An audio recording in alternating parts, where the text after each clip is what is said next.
back in 1929, in the month of March, on the 17th, in the middle of the afternoon, at the Townsend Hospital, which was on Chestnut Street at that time. That's where I first saw the light of day. And that was and Dr. Tuttle was the attending doctor, and he became our family doctor all through our growing years. He used to come to the house every time his kids got sick. We'd call him. He'd come to the house and treat us. Yeah. He had a mind like an elephant. He didn't forget nothing. I saw him one time years ago in the 50s up to Perrysburg Hospital, and he says, "I was the first one to see you." he remembered everything. He was a natural born doctor. He never had to study. He read something once, it stood. When he come to the house, you could tell he had his head down. He's all thinking, probably all the stuff he had going to medical school, and he just seemed to know what to do. Some of the doctors, they didn't, they weren't that good. Days before a test, how you study and cramming everything before you take an exam. Well, they had the same in medical school, but when he went to medical school, he didn't have to study. He already knew it. He's out in the hall trying to date some girl. His professor said he's a natural born doctor. He just had it in him. Then the same way with me, I'd natural born railroader. It was naturally in me. I just automatically began to pick up things that most people wouldn't notice or recognize. I seemed to pick it right up. Of course, I lived right next to the railroad track, and that was the beginning. The trains, westbound trains, would always stop, most of them right in front of the house, right by the crossing, Main Street. So I would see these engines when they cut the thing off. They'd come down to get water. And when they come back, of course, they hook up and pump the air off and go down the hill. And I used to watch all these things. I was attracted by the 4 big drive wheels right in a row, all connected with rods, and a whole mess of different kind of size rods for different purposes. And I think that's what attracted me to the steam engine. And with the whistles and the bells, and of course it didn't have stokers in the older engines. They were hand fired, but then when they got the bigger ones, they had stokers installed and would throw the coal in the fire for them, and they got bigger and more powerful, longer trains, and I used to notice a lot of these things. And as I got older, I used to notice the changes. It was back in the 30s, during the Depression, when the railroad company apparently had saved some money, and this line between Buffalo and Jamestown had light rail and had hand-fired locomotives for their freight trains. Well, in the 30s, the Erie got a shipment of new locomotives, bigger and heavier.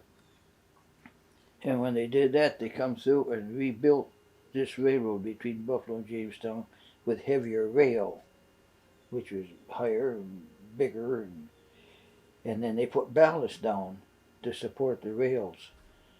And after that, they could run trains from Buffalo clear to Meadville with the same crew, with the same engine, because the boilers were fed with the stokers. Automatically, you just adjust the valves, and it would take the coal from the tender, bring it up, and with steam pressure, it would throw the coal out over the firebox, so you didn't have to shovel it. And that way, you could go a long distance. Now, Buffalo to Meadville is 144 miles. And we'd make that run in 7.5 hours. And those big steam engines, I'd sit up there like a king. I used to enjoy that. That was fun to me. Of course, I got paid for it. When I sat up there and look out the window, and of course when I'd had to go to Buffalo, because that's where the terminal was, and I'd go in the office there and find out. Of course, our engine would be sitting on the ready tracks. It had been serviced, it had been greased and oiled and coaled and sanded, and all the maintenance had to be done on it. It was all ready. All we had to do is wait till our time to go to work. You don't want to go out ahead of time. You stay inside the building so you wouldn't slip or fall or get hurt until you go on duty. Because if you go out ahead of time and fall and get hurt, you're not covered by compensation. You wait till the exact time that you're supposed to go on duty to be covered. And so because I always wanted to go out ahead of time, kind of get things ready. Well, you couldn't do that. So, but it's one of the rules to be covered by compensation. And so we'd wait. I'd go out there. There's nothing for me to do right then. The engineer and the fireman, they'd come out. The fireman would check the water in the water tank. Then he'd go and check the fire in the firebox and turn the blower on and stir things up with the long handle forks that was on the engine. And the engineer get up there and they both check the water glass. That's the first thing you always do, check the water glass. That tells you how much water is in the boiler. And after you check that, then the engineer takes the long spouted oil can and go down and oil around all the wheels and around the cylinders, whatever kind of oil they use. And they turn the air pump on, and they turn the generator on. And while that's all going on, while the engineer's oiling up the engine. When everything's all ready, you start going down the track real slow. Because when you first start a steam engine, the first steam goes into the cylinders. The cylinders are cold, and the steam turns to water. And so you have to get that out before you start getting good steam. So you go real slow. And you get down to the yard office. You go in the yard office and you get a slip of paper. That paper tells you what track your train is on, how many cars you got, how many loads, how many empties, and how many local cars you might have between Buffalo and Meadville. And you give that to the engineer. Then you back down what they call a ladder. A ladder is a whole string of switches in a row, and that's where your yard tracks are. And then your train is on one of those tracks. And they tell you which track, and you back down and you hook up the train, you couple it up, then you wait for a signal from the back end. The car inspector back there, he give you a signal, and you tell the engineer to set the brakes.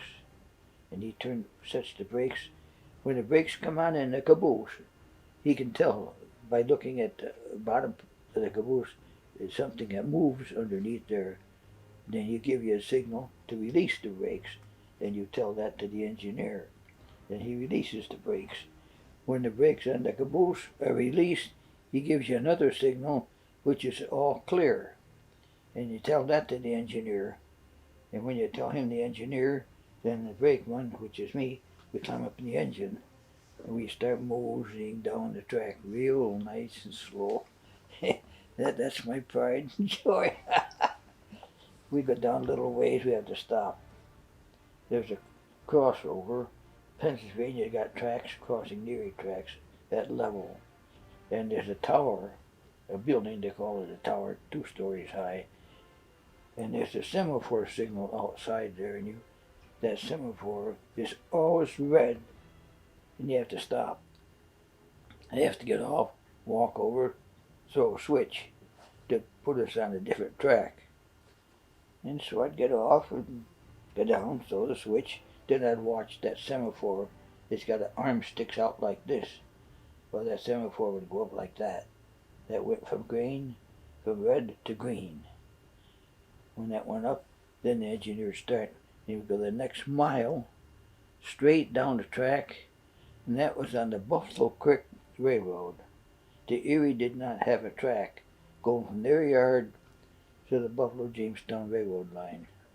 They only went as far as a place called BC Junction. BC stands for Buffalo Creek, because there is a creek that runs along in the southern part of the city. And we'd go down there, and we have to go real slow.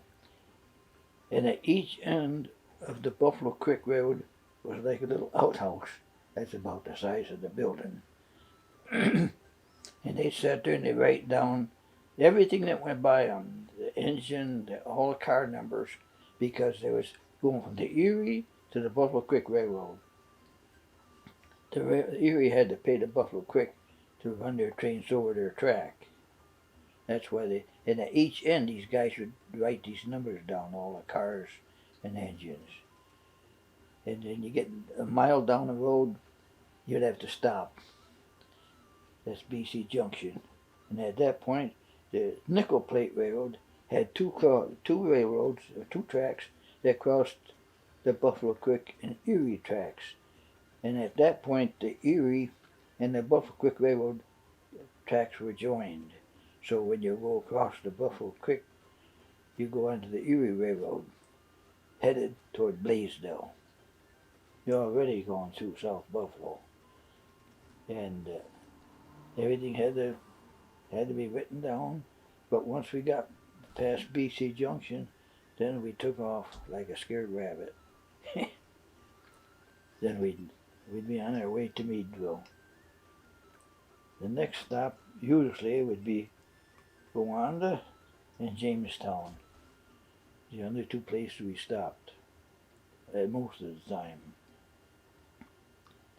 Yeah. They stopped at Gowanda because they had to stop get water in their tanks because they got a long ways to go and pound up Dayton Hill. In Jamestown, they always had Jamestown cars to set off, and in Jamestown we also pick up westbound cars and added them to our train, and then we took off for Meadville. But that was play for me, because I already knew the signals, and I knew things seemed to become natural for me. I didn't have to study them. When I hired out, I already knew the signals because I hung around the railroad so much. I knew. I watched the guys, learned what everything was, so I didn't have nothing much to learn. The first time I got in that office in Buffalo for my first run, this guy walked up to me. He says, "You must be our full crew man." I said, "Well, I'm supposed to be on train 91. He says, "Well," he says, "you just follow me around." He says, "and I'll tell you what to do." And that was the engineer. And so I just followed him around. Half the time he didn't have to tell me what to do. When he stopped, I knew I had to do something. Usually to change the switches to go on a different track. And couple up the couplers, a couple air hoses together, turn the angle handle and let the air through the air hose go through all the cars. And all that was all play for me. Heck. Yeah. We'd come on duty 10 o'clock at night. By 11:45, we'd be parked at Main Street crossing out here in Gowanda. By 5:30 in the morning, we'd be in Meadville, Pennsylvania. That's 7.5 hours later, and we traveled 144 miles. Oh wow! And that was considered good timing. We took 7.5 hours to go to Meadville. In the same way, going back to Buffalo, another 7.5 hours. The night train would be ordered out of Meadville at 4:30. By midnight, we'd be in Buffalo and off duty. They would do the same thing, stop at Jamestown, and leave all the Jamestown cars, pick up any Buffalo cars, put them on our train, and take off for Buffalo. Of course, the thing that tied us up was here in Gowanda, because either way, you got to go up a hill. And Dayton Hill is a hill that you don't mess with. They had good track, the trackmen kept that track in tip-top shape because it's full of sharp curves, and you had 1 to 1.5% grade, they call it. And the grade is stiff. It's hard because the minute you get a little elevation on the railroad, all that weight pushes against your locomotives, or either pushers or pulling. We had 2 pushers stationed in Gowanda, and they wanted to get as much tonnage up Dayton Hill as they could. We could only put 2,300 ton on the train with the 2 pushers on the back and the big engine on the head end to get that tonnage up Dayton Hill, which is 4.5 miles long and full of sharp curves. But we did it. In fact, by the time I was hired, I'd hung around the railroad so much that I was already used to going up and down the hill on the pushers. The crew guys used to let me ride up and down on the engines, up to Dayton and up to Collins. So that part wasn't nothing new. The new part was going to Buffalo. In fact, my dad used to have to take me to Buffalo to get me to work on those runs out of Buffalo. But when I got laid off one time, I went to driver's ed school. They got my license. Once I got my license, I did my own driving. And one morning, it wasn't too easy. Nice snow and slippery roads. But I made it. But yeah, the working on those Meadville runs, they were good runs, though. I used to get, back then, I was hired out in September 1948. I just graduated from high school in June. And that summer I decided I wouldn't go to work till fall. I wouldn't even look for work. By the last time I'd have a 2-month vacation every summer between schools. And so, but I hung around so much, and the business was good. Nobody wanted to work out here in Gowanda. All the guys lived in Buffalo. Our terminal was in Buffalo. And I was hanging around the railroad so much, and the train master, whose office was in Meadville, used to come out every so often, and he had charge of hiring people. I was hanging around the station one day. I knew who he was. I'd seen him before, and I asked questions, and I knew he was a train master. His name was McFadden at that time. And I, was standing around. He was in the office. Pretty soon he came out. He says, could you stay around a while? I want to ask you some questions. He said, but I want to talk to these other guys first. There's a work train sitting on that side track. So he went over and talked to him, and then he come back and start talking to me, ask me questions. So he says, so the next morning, I had to go to Buffalo. He says, these guys will fix you up with transportation. Well, we had the Jamestown Buffalo passenger train at that time. Would leave here, come through around 10 o'clock in the morning. I had to go to Buffalo and meet a train master by the name of Mike Redding. I had to take a test, a bunch of questions, just to see if all your wheels were working right. And so I took the test, but there were 2 questions I couldn't answer. I spent all day, kept going over those questions, so much so that I got home that night, I had 2 questions going through my mind, and I didn't know the answer. So he said, Mike Redding says, come back tomorrow and finish for those 2 questions. When I woke up the next morning, the 2 questions were already answered. My subconscious mind solved the answers for me. I was done in 5 minutes the next day, and I got back that night on the train, and they put me to work right away. Got a lantern, and at the time we had this tiny glue factory in Gowanda. They had a switch crew every 6 days a week.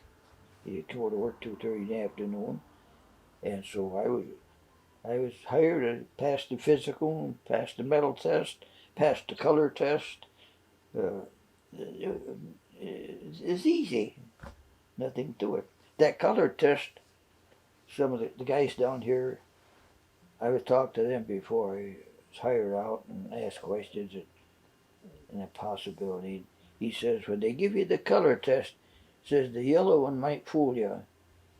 He says because they'll use a white one and the yellow one, or the white one isn't the clear white, it's sort of clouded, and you might think it's yellow.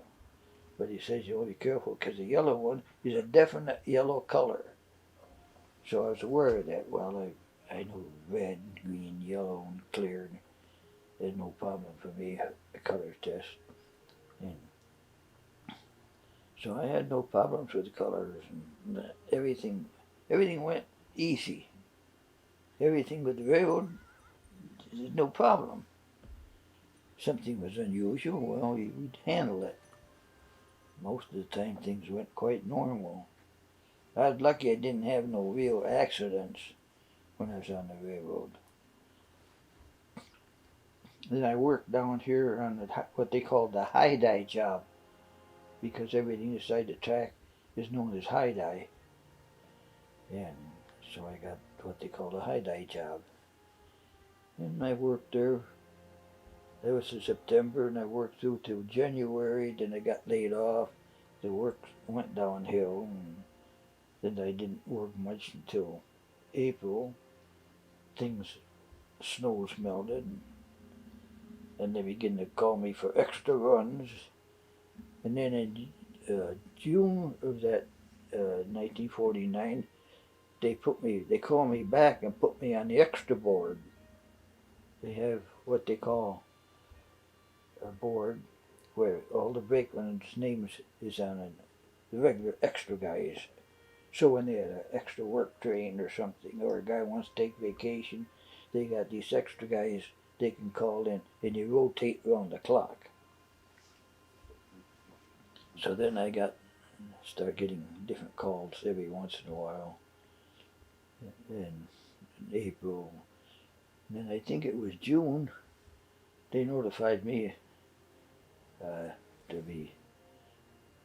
to put me back on the extra board. Before that I was laid off completely.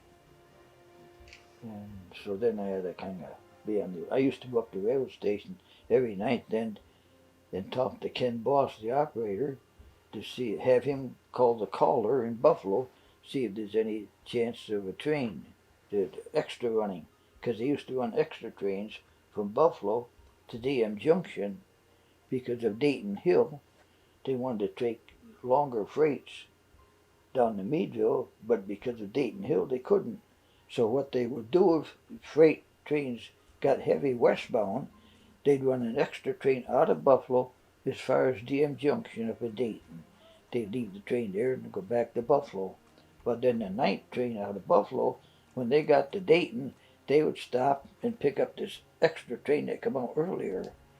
And so now we had a double train going to Meadville. They have over 100 cars. I used to like that. And then big engines, they couple up, they take right off. They could do it. Full speed ahead. Oh, that was fun to me. Tell about Korea. Huh? Tell about Korea. Oh, that comes later. This is 49.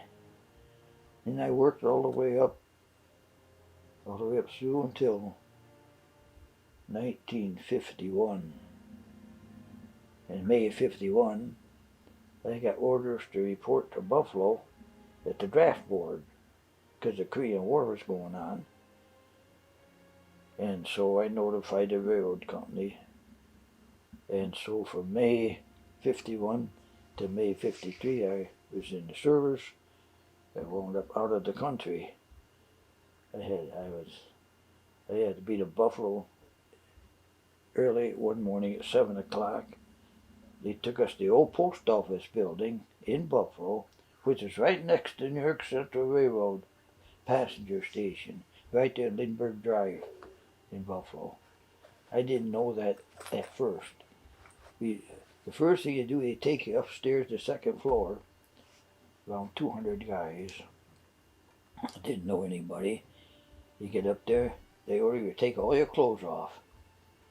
And there you got 200 guys naked, standing in 6 rows, about 6 rows of guys, arms length apart both ways.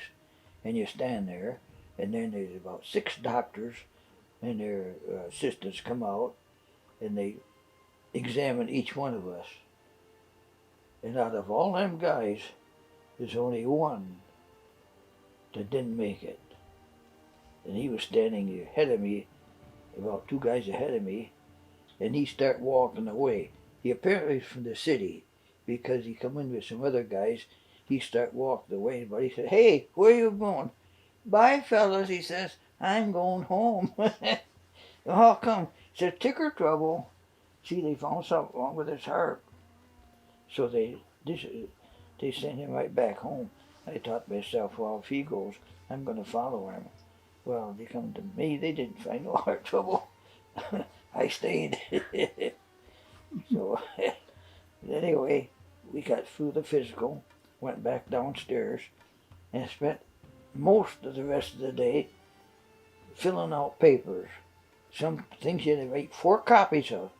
And this lieutenant who was in charge, he says, last name first, first name, middle initial. He must have said that 50 times. Kept repeating it over and over and over to make sure you do it right.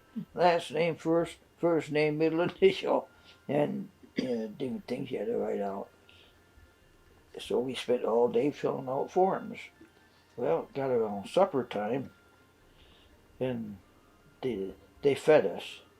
They told us, those that's got family members with them, everybody sits down, and the girlfriends and the parents and that were those that had them, and we sat down and they fed us a nice meal. The government, of course, paid for it. That was good. Somebody else paid for a meal. Fine, I'll eat. So after that, it's final goodbyes, and we went out this door. And what to my wondering surprise was a passenger train sitting there, which I didn't expect. So my eyes wide open. Oh boy, you're right on a passenger train. So they got boarders on. We rode all night long. Next morning we were in Massachusetts. We went across state during the night, and we got off the train up in Massachusetts. It was all set up. They fed us. We come out, got on buses, army buses. They took us, I don't know where, down some road, and finally went to a barbed wire fence, and we was in Fort Devens, Massachusetts. Well, we got into a barracks there, and we had meet officers and guys talking to you and getting papers and paraphernalia and all that stuff. And they begin to teach you different things, marching movements and that. And they told us, 1 picture is worth 1,000 words. And that didn't make any sense to me at first. I said, what are you talking about, 1 picture worth 1,000 words? Well, then they start showing us the 10-minute movies. Well, the movies, they're showing you and telling you at the same time how to make facing movements and marching movements. So somebody talking to you for an hour to show you take an hour for something that's going to take you 10 minutes to do. Here you got a movie that shows you all in short time. So these little 10-minute movies they had, they was interesting. You learned fast. And you get so everywhere you go, you march. And marching isn't hard once you realize it. All it is walking in step. You walk down the sidewalk with somebody else, and your left foot hits the sidewalk at the same time. That's marching. To me, marching was easy. I just fell in step automatically. I could march and talk at the same time. But some of them poor pencil pushers, they had trouble. They kept getting out of step. And me, I seemed to just melt right into it. Of course, as a little kid, I always wanted to march in the parade. And now I'm getting my chance. And I did. Oh, the marching part was fun for me. No problems. We was in Massachusetts. Oh, maybe about let's see. It was around the 22nd of May, 1951, and about the 1st of June, I think it was, they assembled us outside, and they start reading off the names, and have you moved to the side of the group of people, and they said, you people are being assigned to the what the was it? The 5th Armored Division, Camp Chaffee, Arkansas. It's where the home of the 5th Armored Division. And you guys are going there, and so the guys move over there, then they read off some more names. You will be also assigned to the same place. By the time they got all done, most all of us was going to Arkansas for basic training. So when they got all done with that, why, first thing we know, they got us on the train. Well, that was nice. I like riding passenger trains anyway. At first class, we went first class. We went from Fort Davis, Massachusetts, down to Binghamton, New York, on one railroad. At Binghamton, they put us on the Erie. They took us all the way to Chicago. At Chicago, they put us on the Wabash. The Wabash took us down south a ways. Then they put us on the Frisco. The Frisco took us down a little further south, down through St. Louis. Finally, put us on the Missouri Pacific Railroad. The Missouri Pacific Railroad took us down and put us into Camp Chaffee, Arkansas. And we was on the train, I think, about 56.5 hours. But that was nice. We had porters, full diner service. Hey, we couldn't go wrong. Army chow. I can't complain for the most part. There were a few things later on that I didn't know what it was, but you got no choice when you're in basic training. But they told us right from the start, right in Massachusetts, says your meals may not be as fancy as you might be accustomed to, but they will be balanced. I gained 5 pounds. They were balanced. Before, I was always hungry before mealtime. And you hear me? I didn't get hungry before mealtime, but when it was chow time, I was right there. And the meals, they were nice. You didn't get much meat, but you didn't need much meat. With the other stuff, they were so well balanced that one meal seemed to last to the next one. With me, anyway. Some guys lost weight. They were heavy. Some of the thinner guys that were lightweight, they gained weight. I felt like a king. Army meals is fine for the most part. Overseas is a little different. But in basic training, sometimes we would get something. One time they had eggs in the morning. They put a spoonful, they got special spoons. And we used partition trays for your meals. You didn't use dishes. You used partition trays. They put a spoon of this yellow stuff on it, like a pile of yellow sawdust. First I looked at it, I says, what's that? It looks like sawdust. What it was powdered eggs. And they'd use powdered eggs sometimes, and sometimes powdered milk. And the reason for that was, when you get overseas, that's what you're going to get. Because in Korea, they didn't have no fresh milk or fresh eggs. It was all powdered. And so that's, every once in a while they stick that in your meals to get you kind of used to it. So when you get over there, you ain't going to be shocked at something you aren't familiar with. But hey, you do what you got to do. It worked fine.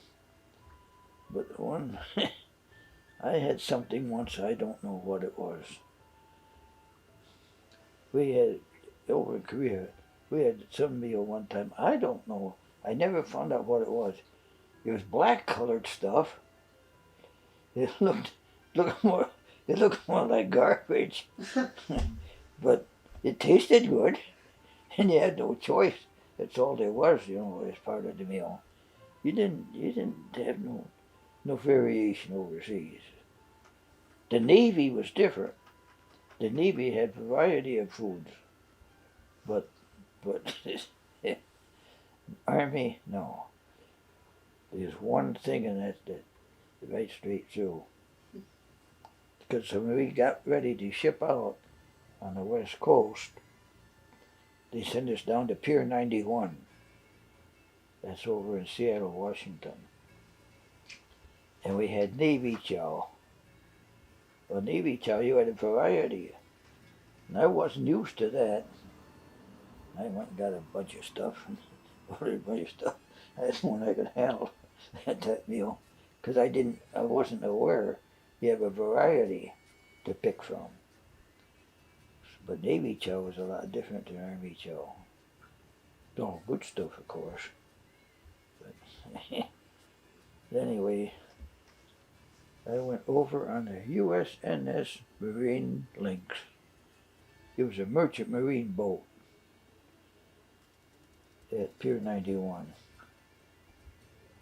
And for the next 14 days, there's nothing but sky and water. You didn't even see land. After the first day, you didn't see the land at all. Every morning you get up, there's the sky, there's the water. Where's the land? There wasn't any. I used to talk to the other guys. I said, it's just around the corner. Well, it is. See, the curvature of the earth, you don't realize it, but you're looking out and all you can see is water. And you don't realize it, but you can only see for 15 miles of water. After that, the curvature of the earth, you don't see beyond that. You can't tell it by looking at it. You don't notice it. But I saw a drawing once and it explained it. And I got seasick. For 4 days, I couldn't eat anything. Man, I was in bad shape. But at the end of the 4th day, they had their fish sticks. Well, I don't care for fish sticks, but they had you also got a slice of lemon that was part of the meal. Well, I was so empty, I even got the dry heaves, I was so empty. But I took that lemon, and I chewed on that lemon, sour as it is, but that tasted good. Of course, I was so hungry, I think anything would have tasted good. But I chewed on that lemon, and I think that lemon settled my stomach. Because after that, I could start eating. And after that, I picked up, and the rest of the journey across to the Pacific was okay. We landed at Okinawa, or at, what's that place in Japan? Not too far. We wasn't too far from Tokyo in Japan there. But I was looking for Mount Fuji, but I couldn't find it. But we landed there, and they got us off the boat and took us inland to Camp Drake. They went through our records. Most of us back on the same boat after one or 2 days, and back on the ship and took off and went up the Yellow Sea. Going up through there.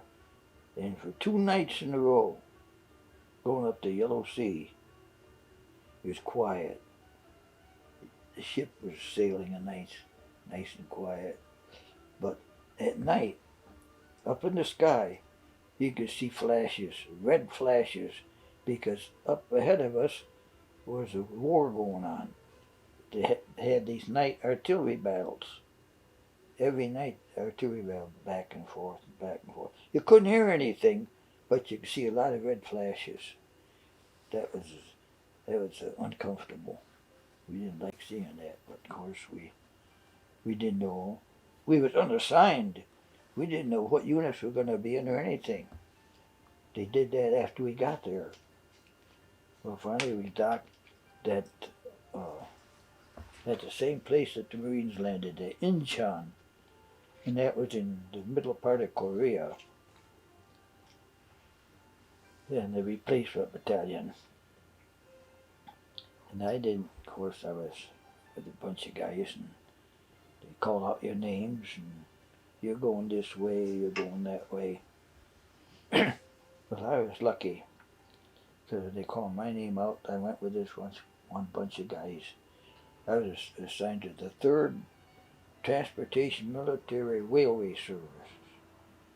And I went with another bunch of guys, and we went one direction, and the other guys went another direction.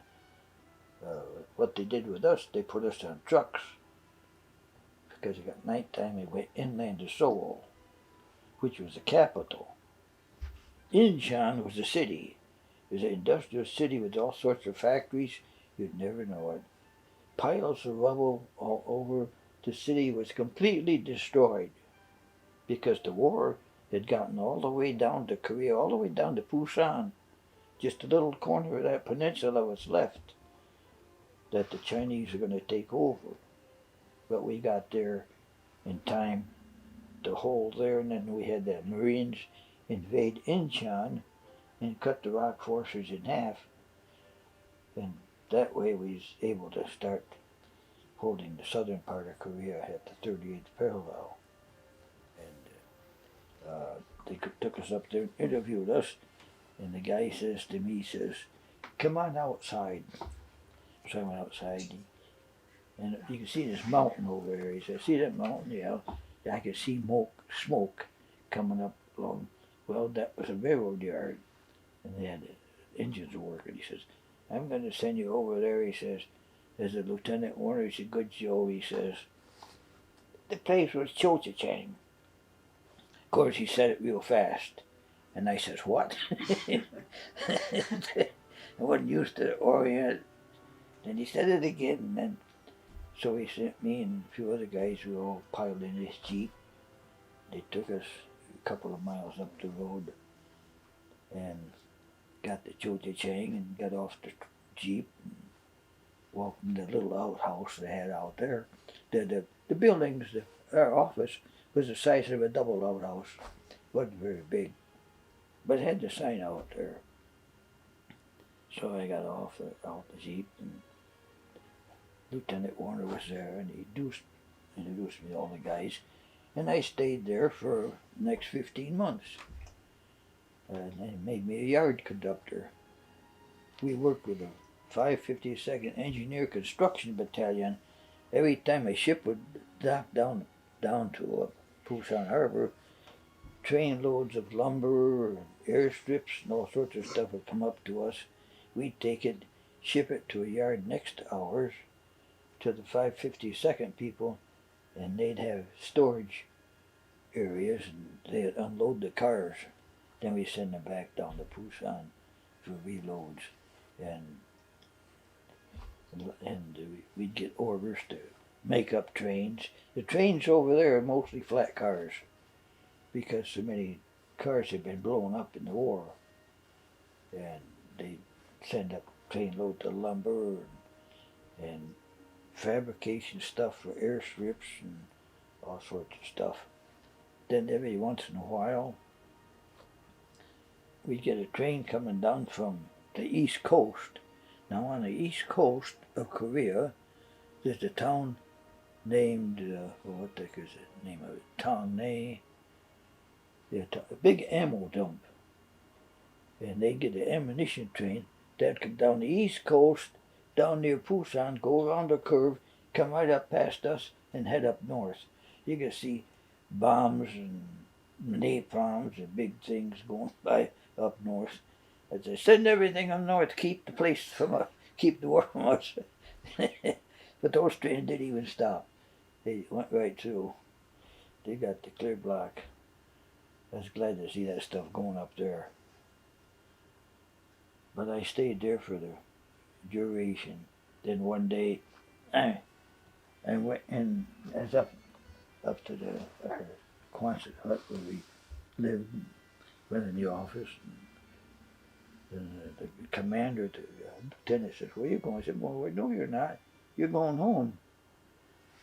I said, "Well, going home?" He said, "Yeah." He said, "Well, I got to go back." And he said, "No." He said, "You're going home." I couldn't go back, say goodbye to the guys. You know, get that chance. So I didn't go to work that day, and I had a few things. I had a civilian lantern sent over, so I had that and a few other little things, and I took them to the office, and the lieutenant packed everything in the box there, and made out the instructions, and they sent everything home for me. I didn't have to take care of it at all. So that went ahead of me. Then I was sent to what they call K9 Airport. Actually, it's a dock. And they put us on a boat. The boat went to the southern part of Japan. And we got off the boat, and that was overnight. It was evening, we got on the boat. By morning, we was in southern part of Sasebo in Japan. That's the southern tip. And we was in Sasebo a day or two. First thing we know, we put on a ship and headed back across the Pacific. Now this time it took us 15 days instead of 14. Because what they did out of Sasebo, for 2 days straight, they shipped us directly north before they headed across the Pacific. And that made me disturbed. Because that way, I was hoping going across the Pacific, you'd have a chance to see the Hawaiian Islands. It'd be my only chance. And they didn't do that. So I didn't get a chance because the Hawaiian Islands is a beautiful spot. And I wanted to see it. But they spent an extra day going across the Pacific. We landed right back at the same port we left. We got off the ship, went through the city by bus. They took us up to Fort Lawton. We was there overnight. The next night, or the next day, they got us out there and you're going to be trained and planed as far as possible to your homes. And there'll be no exchange except, if you're going to go by train, you go by train, you go by plane. But there only can be between two other guys that have to be, except that while I was trained, I'd get the train, and I did. and it was nice because the little ways out of the city of Seattle, we got on the Union Pacific Railroad, but it was a troop train. First class travel. They had porters on the train, full diner service. Man, we lived like a king. And then to top it all off, they still had steam power. We had steam power all the way from Washington all the way to Omaha, Nebraska on the Union Pacific Railroad. Of course, that pleased me beyond all things. Then at Omaha, they cut off the Union Pacific. They put a switch engine on, pulled us across the river, and now we were in Iowa. Council Bluffs, Iowa, right on the bank of the river. And that was the end of the Union Pacific Railroad. But now we was on the Illinois Central Railroad. And they took us all across the state to Chicago. And they had steam power, which also pleased me. And it was still a troop train. So we had the porters and full diner service. They took us into Chicago. And in Chicago, they changed railroads again because the IC ended in Chicago. They put us on the New York Central Railroad, and the Central still had steam, and they gave us one of their so famous Hudson steam passenger locomotives. That took us all the way to Camp Custer, Michigan. And in Michigan, that was the end of that's as far as we went, because they took us right up into the camp. And I was there over the weekend, because in the States, when it comes Friday, whoosh, everybody's gone. Overseas, every day was the same. But in the States, weekends you had off. And so when Friday comes, everybody's whoosh, the camp's empty. Had to scorch around, had to find a mess hall that was open so I get fed. But I found a place. And we was over the weekend, and the next day, they got us into some buildings there, and they had some wax. And the wax took care of us. You go in this room with this wax, and you sit down, and she'd go through your records to see what had coming, monies and stuff, and of course, payday, we was on high seas, so we did get paid, and we had vacation time coming, and we hadn't had no vacation days off or anything, so we got paid for that. And we also got $100, what they call mustering out pay, which everybody got upon discharge. And so I had $400 coming, and they paid us right there. Well, I didn't want to run around with $400, so I found the post office, and I mailed $400 in postal money orders and sent them home. And the day I got home, when the mail comes through, there was a postal money order that's made out in Michigan. So I got home before they did for the mail service. Of course, I put it all in the bank. I had a savings account. But the trip all the way up to Michigan, I enjoyed so much. But in Michigan, I had to go and buy a train ticket, and we went across the southern part of Canada.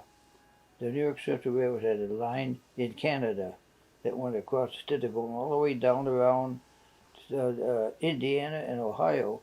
We went right across the southern part of Canada and into Buffalo.